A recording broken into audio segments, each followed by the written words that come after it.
This is the Michael Bryan Show.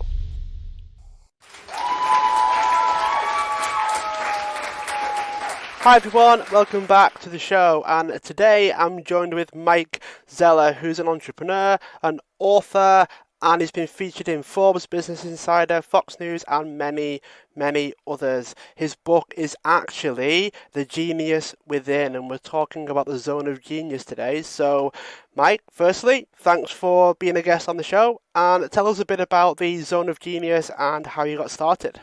Hey, Mike.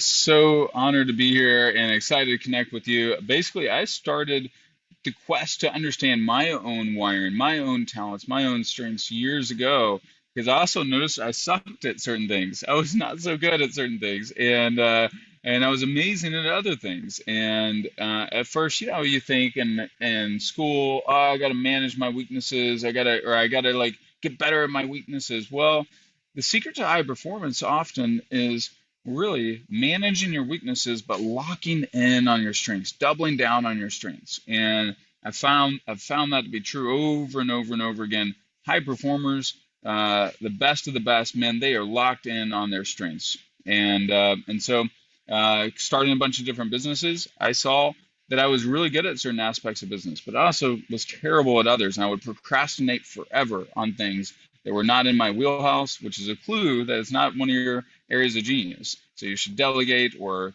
outlay that in some way so it's not on your plate if you tend to procrastinate and you suck at something. And just being honest with yourself is a big thing as well for leaders today. So back to you. One of the things that I got really curious about when I was doing some research into the zone of genius is just how important being self-aware is and understanding your strengths, your weaknesses. But how do you focus down onto it? How do you get to a point where you're able to say no to some things because this thing over here, that's what you're best at. That's what your zone of genius is. How do you get to a space where you knuckle down and find one thing rather than, let's say, I've got multiple things that I'm best at, but how do you make those final decisions? I think we've all got multiple layers of genius in most cases. So, if you think about all the things we could potentially do or create, it might be like 100 plus things. And so, you know what? If I have 3 or 4 or 5 things that I really enjoy doing, and personally for me, some people they want to lock in on 1 or 2 things. I like doing 3 or 4 or 5 different things because it keeps variety. One of my Tony Robbins. Are you familiar with Tony Robbins' 6 core human needs? I am, yeah. Yeah. So, like, variety is a human need for me that's higher than maybe some. Like, my wife does not like variety as much. She wants things to be the safe, same, predictable, because she's more safety driven. She needs more certainty. Certainty is a bigger priority for her. So, naturally, we'll have some friction around that.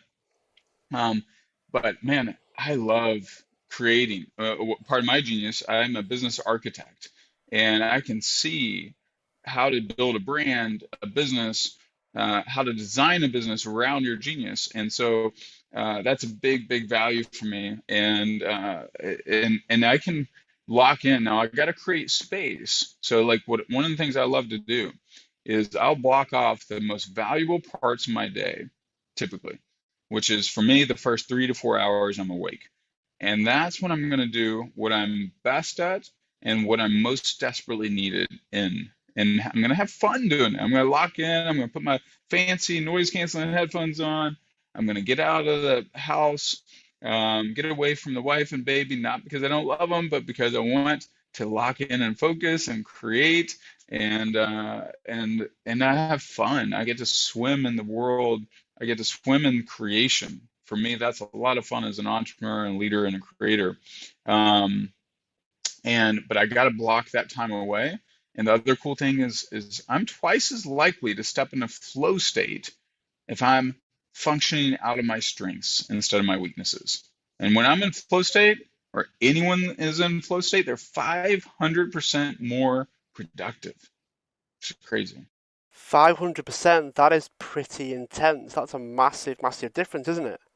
It is, it is. And so one of the secrets is like, hey, all right, how do I get myself in flow state? How do I get myself, like you think of, I think one of the fundamental truths of anyone that does creates an exceptional family, that creates an exceptional business, or is exceptional at their work, or exceptional health. They're environmental designers. And you got to like think of family. Oh, I got to create wisdom in health, relational health. What does that look like? What's the environment need to look like for relational health? Oh, we deal with conflict. We don't avoid things. We don't shove things under the rug, but we also deal with conflict kindly and respectfully and create space for people to listen. That's the environment we create. Health.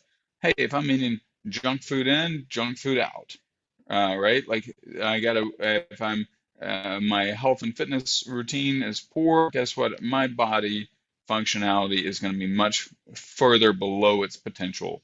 Um, Business success. How do like one of the things I like to ask a lot of my mastermind members, or anybody that is under my mentorship, ask, hey, what does my environment need to look like for the success that I crave, whatever, however I define it, to be inevitable? Meaning, I want gravity to pull me up, not down. What's that success look like? So the people, the places, the tribe, the experiences, the mindset. What is my diet, my mental diet? Am I listening to great podcasts like this? Am I connecting with great people like you? Or am I connecting with negative Nancy's and complainers and moaners and groaners and whoever, right? Like I want to connect with those that expand me, the people that give me life, not the people that give me death. And I have to make that hard decision to nix those people out or reduce my time and exposure to them and double down on the time and exposure to people that lift me up, and then put myself in roles and opportunities that I'm most likely to succeed and flourish in. How do you structure your mornings given that you block off the first few hours? Do you have a way of setting those hours up, whether it's a morning routine or anything like that? Do you have something that you stick to religiously that helps you perform? Yeah, I definitely do. Most since you're in Ireland, this is a rare early morning podcast interview for me. But because you're an Irish brother, I had in different time zone. But normally, the first 3 hours, my phone is typically off. It's not on. It's in airplane mode. I don't check my email. I don't check my social. In most cases, I will spend the first 30 minutes doing like a meditation, doing my incantations. If you're not familiar with incantations or affirmations, so I'll stand up in the morning, I'll say, I've got it recorded. It's 2 minutes and 23 seconds long. And it starts with, I am Magic Mike. I create magic in people's lives and businesses. I'm a powerful force for good. I am a wealth magnet. I'm a amazing and loving and doting father and uncle, all those things, devoted husband, et cetera, et cetera. So I declare where I'm going every single day. Because guess what? I don't wake up pumped up.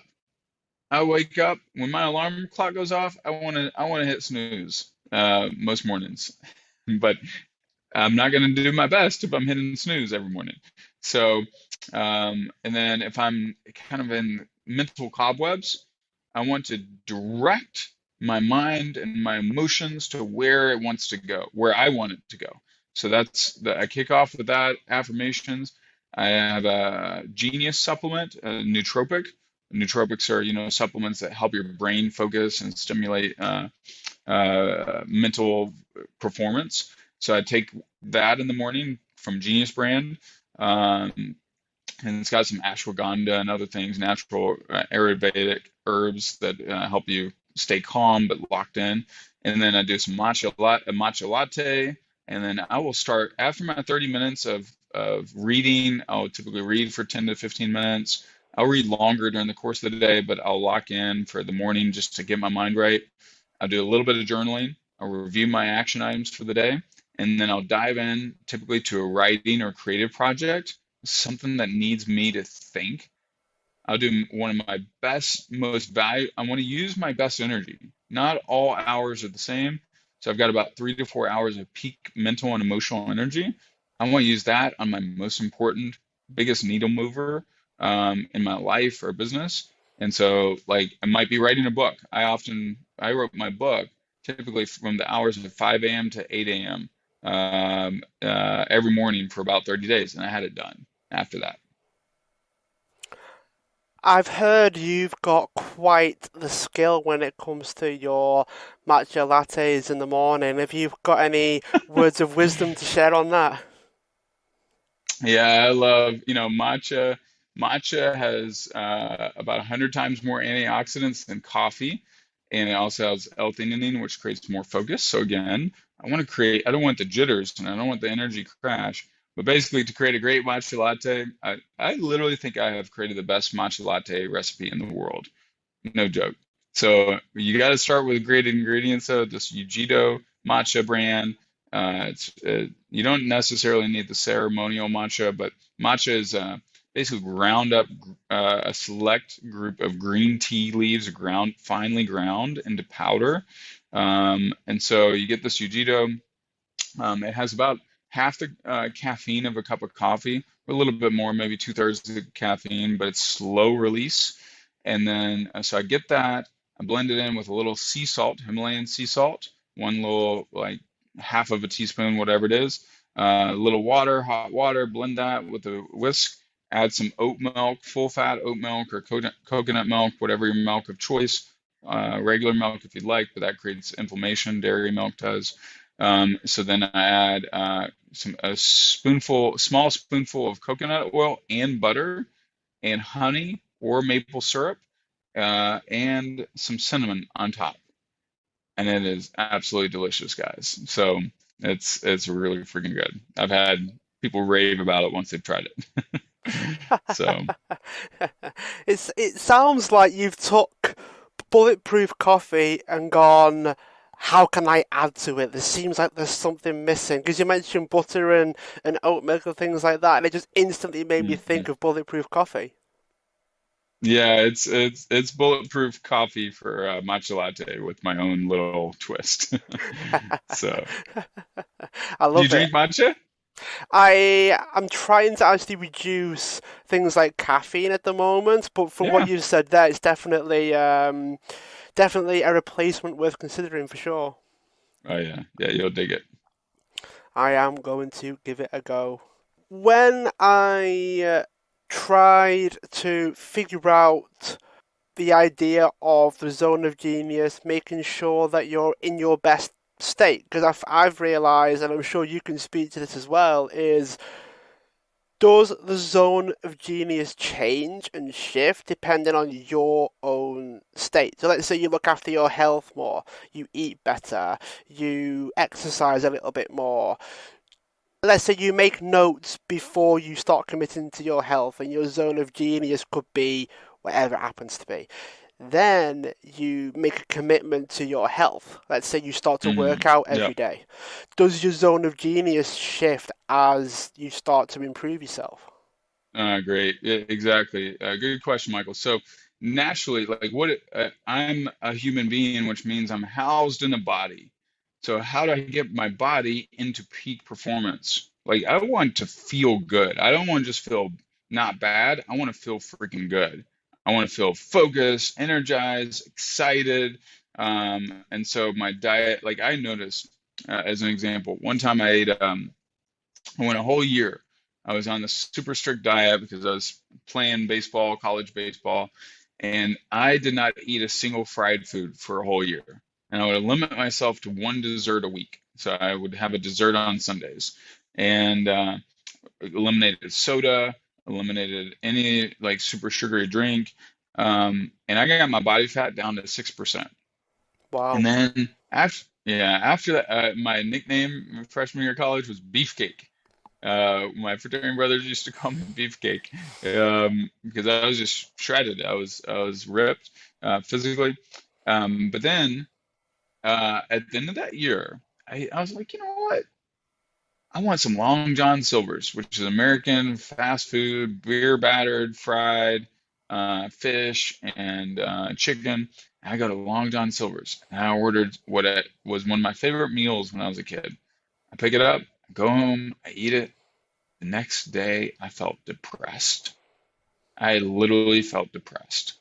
And I was like, whoa, this is what it feels like to eat fried foods. If I've been cleansed of it, but then I go get it, then many people are eating fried foods every week or every day even. French fries, for example, now I don't eat most of the time. I can count on one hand how many times a year I will have typical fried French fries. Even though I love them, what do I do? We actually have an air fryer now. So I can cut up French fries and eat without the oil, without the bad fats. But Dave Asprey, the founder of Bulletproof, since we mentioned that, he talks about how fried foods are one of the most destructive things to our brain and to performance. So I don't want that junk because I know my family deserves me showing up. My clients deserve me showing up. My uh, myself, my God, my purpose deserves me showing up at my best. So am I gonna put sludge in my body? Heck no. I want to be disciplined about that. And eating healthy doesn't have living healthy doesn't have to be something that tastes bad. Anyone will tell you I'm a foodie. I like good food. I like good drinks. I don't want to eat crap. Life's too short to eat crap. So I'm not just gonna eat, like a rabbit. But I'm gonna eat some good stuff too. I found that when I first started to grow a business or build something for myself, I realized that when I started, things were very different Mm, because I never really understood how when I improve, whether I learn a new skill or I focus more on my mental state, my mental health, I found that when I started to do that, everything started to change. The mm. potential of what I could do was so much more than what it was when I started. Did you have any experiences where your zone of genius shifted because you did all the things that we spoke about before, focusing on your health, focusing on your mental state, and all those things? Did you have that for yourself? Yeah, I think that's a phenomenal point. I think when we are focused on our when we get our health, it's like I just created more capacity for me to show up and for me to play at my best when I am aware of these things, when I am connected, when I am in my lane, when I'm at my peak performance. It's like I'm just capable of more. So yeah, your performance. So just being intentional about it, like exercise, walks in nature, like Debbie that connected us. She has a whole path and a purpose around helping people get out in nature more and experience the magical rejuvenation and resetting capacity for unplugging from Wi-Fi, for getting out of the house, going on a walk, getting in nature, and it just electromagnetically resets you as well. So little habits, what you eat, what environments you put yourself on, who you put yourself around, all all those things are a big, big factor. It's also fascinating, isn't it, how if you empower other people to find their zone of genius as well, and let's say they Mhm. become your staff, that can have a big impact as well, can't it? Helping others find Yeah. theirs that then allow you to fulfill yours. Talk to us a bit about that.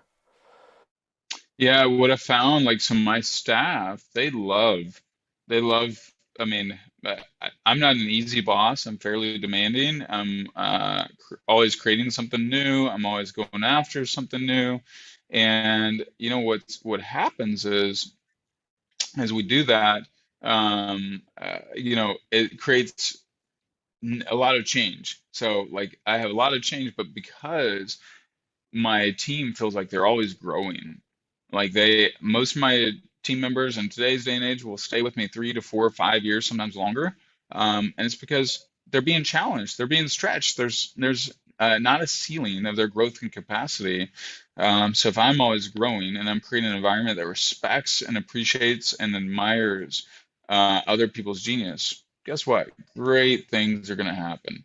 And that's what we want. We want to create an environment where people have room and capacity to flourish, capacity to stretch, capacity to become more of who they really are. So that's a big, big thing for me is like, how do I help people? My passion and obsession is unleashing people's genius, and people are more excited about work when they get to use their strengths, and they're much more likely to flourish instead of flopping. Have you ever had to have a conversation with someone around this and maybe realized it wasn't quite aligned in the right way? And how did you go about making the adjustments and shifts once you realized what their zone of genius was? I think I always having to make shifts and always pay attention.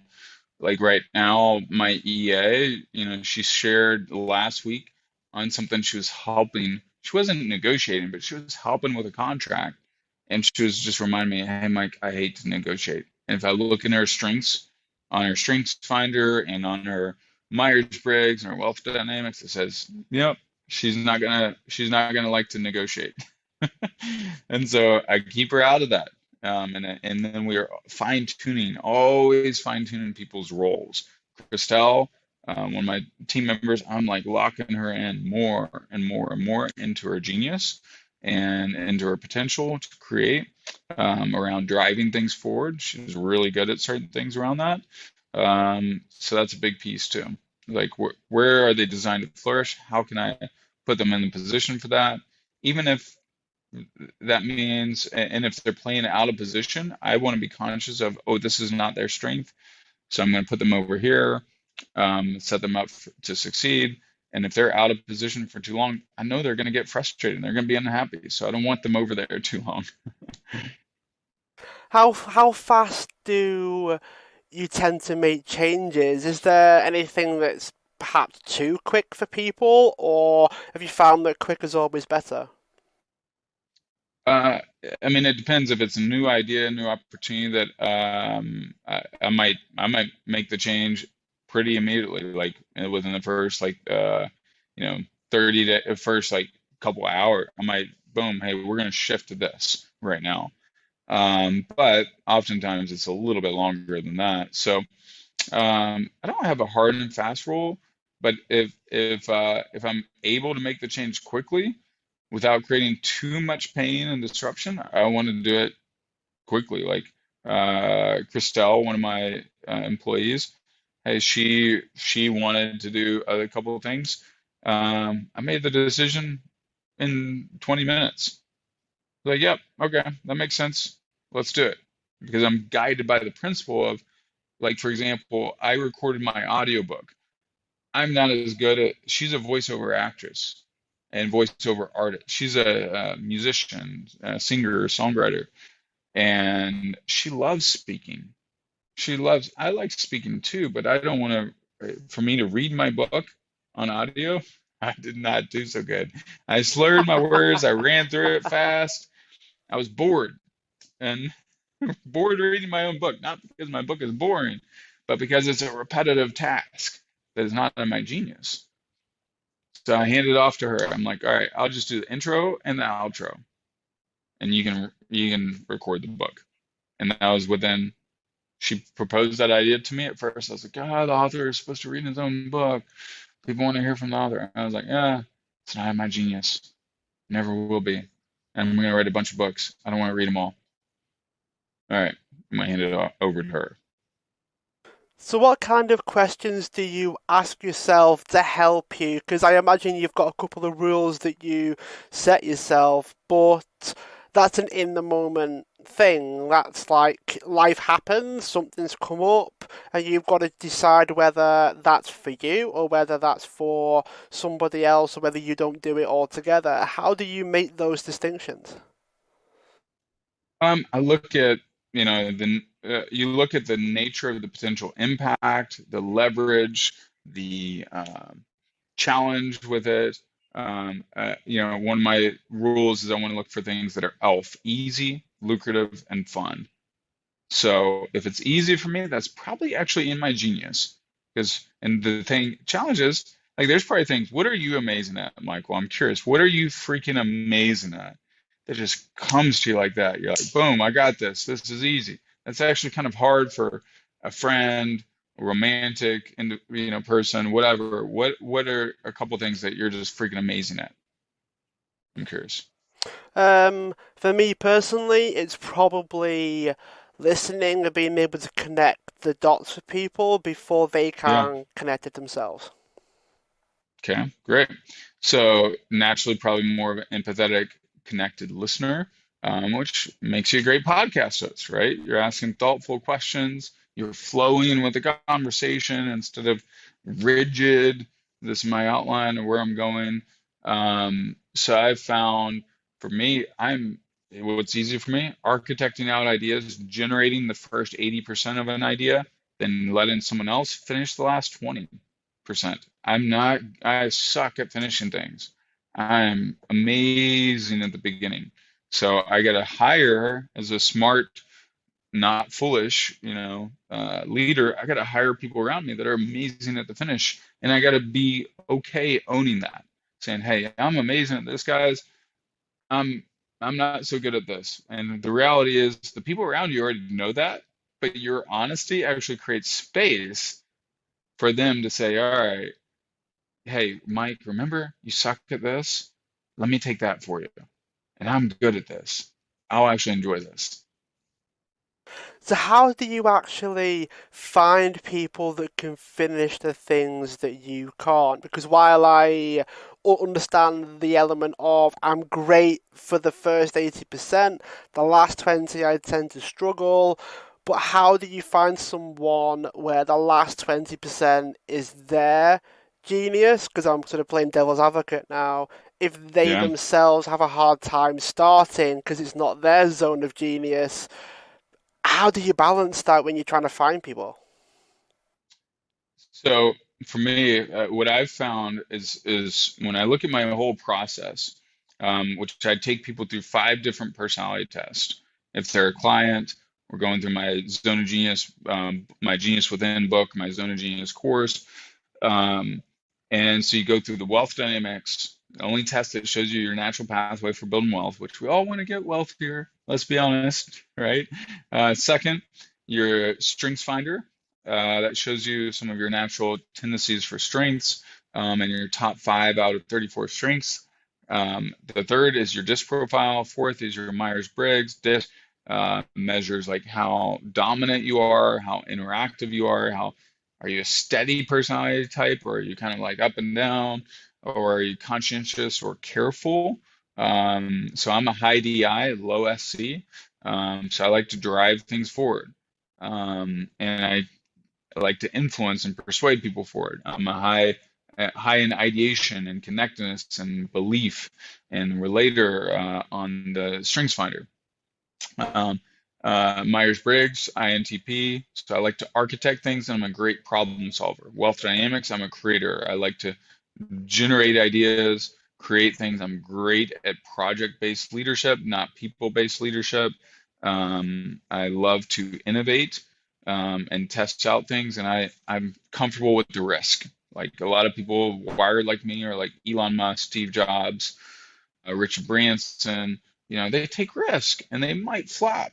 They're okay with flopping. Like Elon Musk was almost bankrupt like 3 times in 2018. Now he's the world's wealthiest man behind Vladimir and Putin.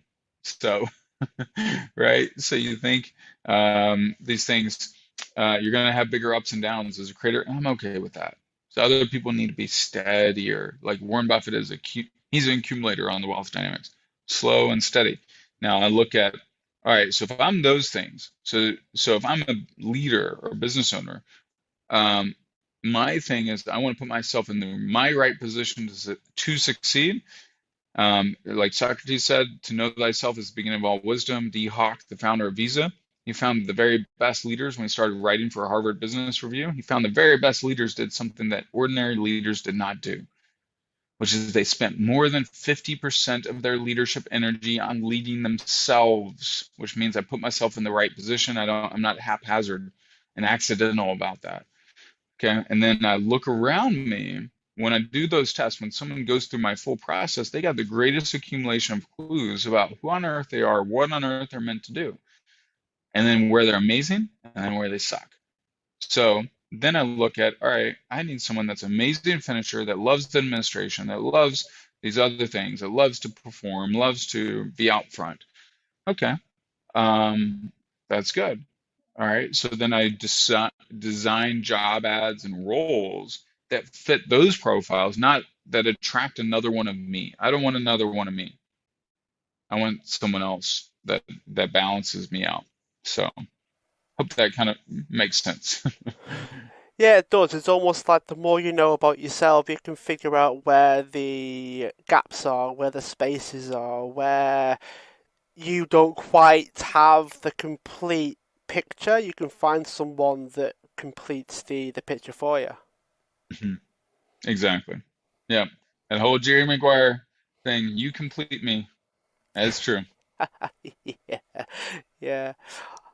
Okay, Mike, I have a bit of a rapid fire questions for you if you're open to it.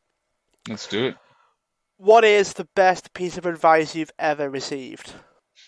Spend 30 minutes a day learning and growing at least. That has had such a long-term ripple effect. I learned that at age 19.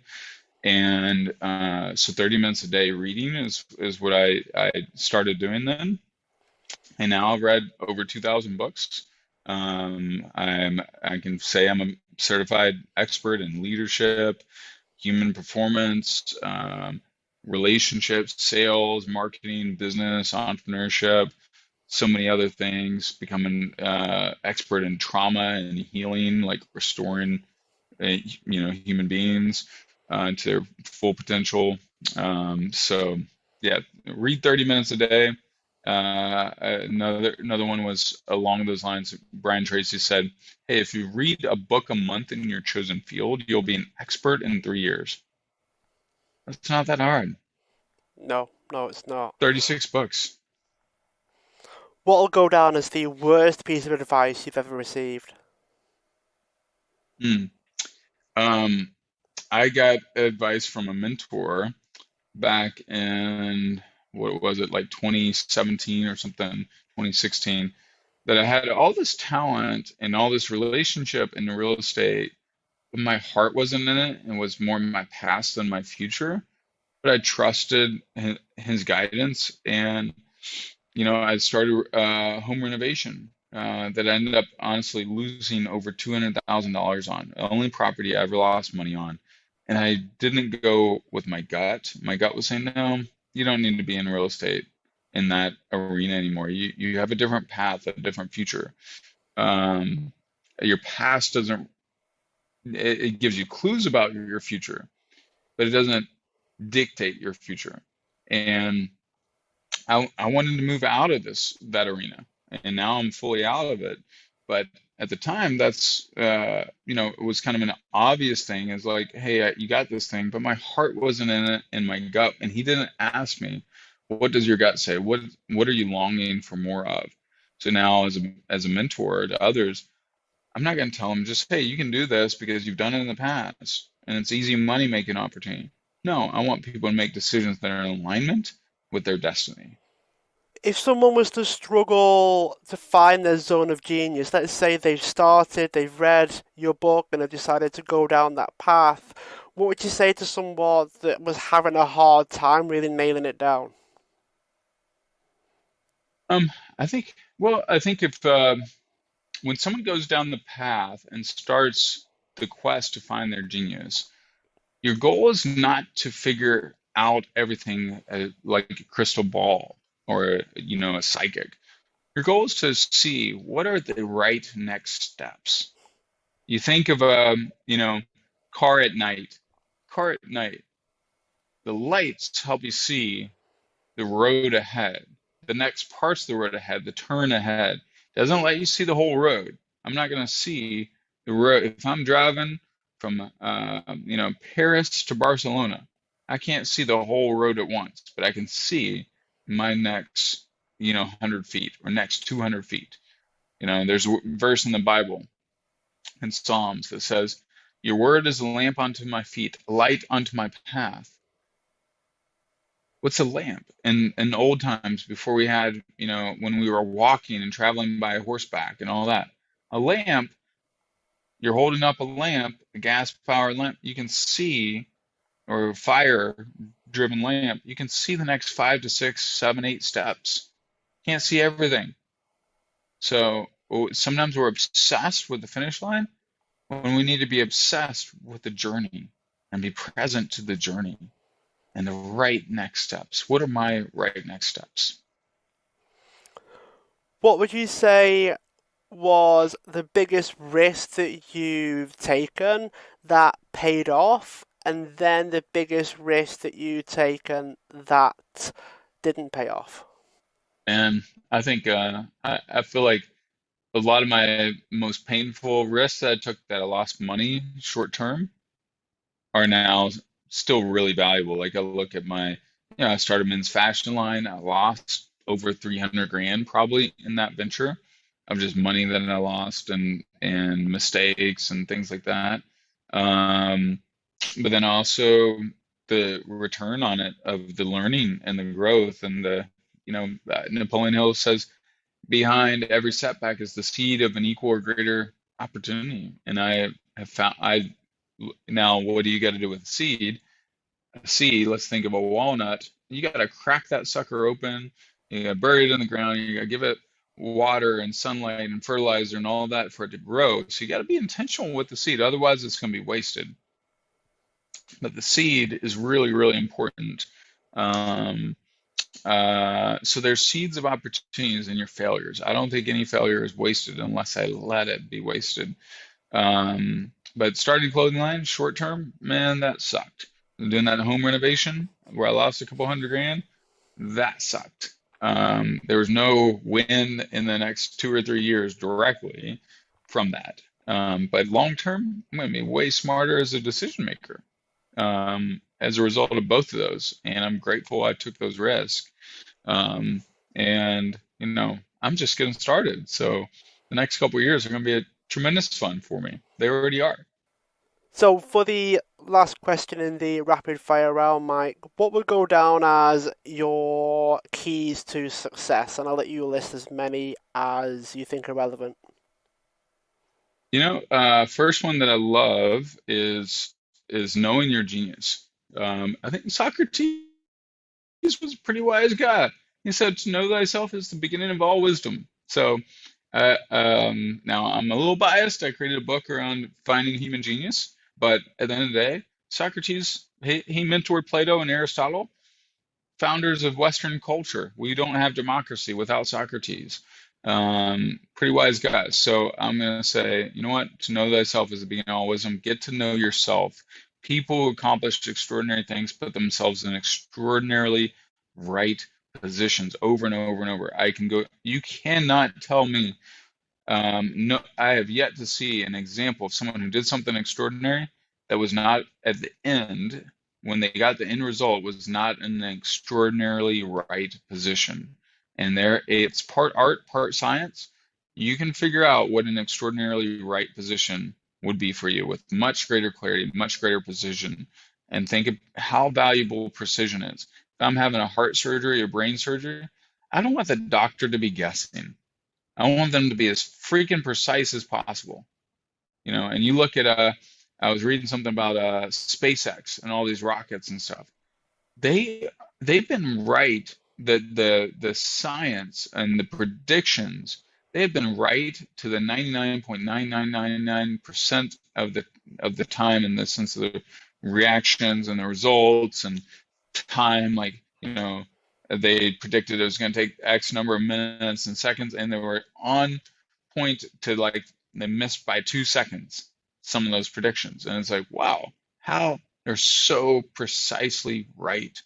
Well, I think you can be precisely right on your genius. So the first thing, find your genius. The most important thing is figure out your genius, figure out your right position, and create that self-awareness, which also includes trauma and emotional intelligence and healing and wholeness and mindfulness, so that you're not just bludgeoning people and acting out of, out of lack of self-control, which some people do.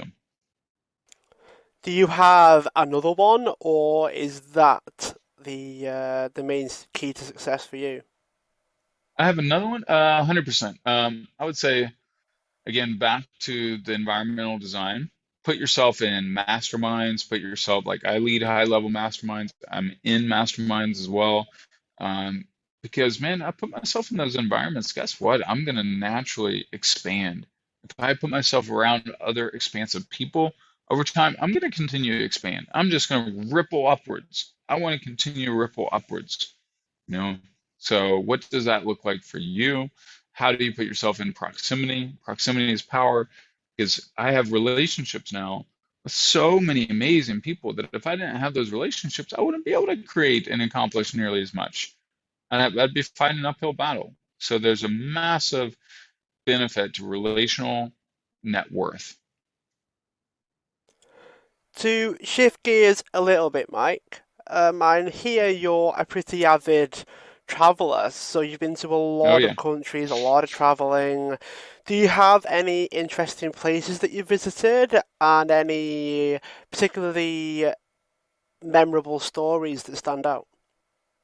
I mean, we've got a lot. We've been through we got married in Florence, Italy. And we love Florence. Like studying, I'm a big fan of Da Vinci and Michelangelo and the story of the Renaissance. Like, here's something crazy, Florence. So Da Vinci, he was born in the middle of the Renaissance and helped usher it in. But what happened before the Renaissance age? The Black Plague spread throughout Europe for 100 years. It was a 100-year pandemic that was like 100 times worse than what we got now. Like 50 million people died at a time the population was much smaller.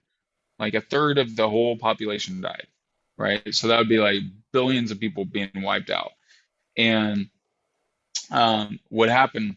It created disruption of the world order, created a new pathway for seeing the world, for acting. Um, uh, People migrated. It was one of the great migration movements of world history, where people moved from this city to that city, or this place to that place. And so when I walk the streets of Florence, I'm uh, I'm stepping into a portal of a story that's already been happening. Like when we were born, our story did not begin with us. Our story began with our parents, and our parents' story began with their forefathers, right? Like so, we're born into a story. Now we add to the story, but we're born into a story of human history, of our family history, of relationships, of patterns, of beliefs, of traumas, of stories. So being conscious of that. And so Florence, Italy is my favorite. My wife's favorite is Ireland, as we discussed. We snuck into Ireland in the middle of the pandemic in 2020 for work purposes, because my wife was writing she's still writing her novels, and she wanted to be in Ireland for inspiration.